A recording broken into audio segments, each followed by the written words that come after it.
في واحدة بعتت للولا فاني على الاسك عندها بتقول لها لاحظت انك غيرتي لبسك واسلوبك، حتى صورك مسحتيها من على الانستا والفيس، برافو عليكي بتتقدمي للاحسن. وده لان هي شافت ان الصور بتاعتها القديمه اللي كانت مثلا فيها ميك اب او كده، او مثلا الطرحه كانت بتعملها سبانيش او كده، فكانت مثلا بتبين رقبتها، كل الحاجات دي مسحتها.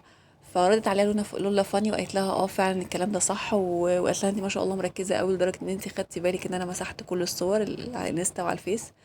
وقالت لها انا عملت كده لان انا كنت زمان مش عارفه ليه كنت بعمل كده، ما كنتش عارفه ان الحاجات دي سيئات جاريه عليا، و... وان انا هتحاسب عليها في الاخر، ما كانش في دماغي الحاجات دي خالص.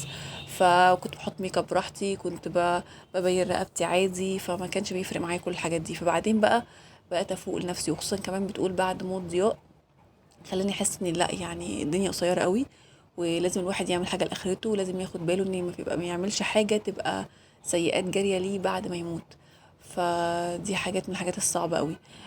لكن بصراحه يعني اللي هي عملته او ان هي خدت الخطوه دي خلت الناس فرحانه جدا بيها، وقعدوا يدعوا لها يقولوا لها ربنا يثبتك، وخطوه حلوه جدا ان انتي خدتي بالك من نقطه صغيره زي كده.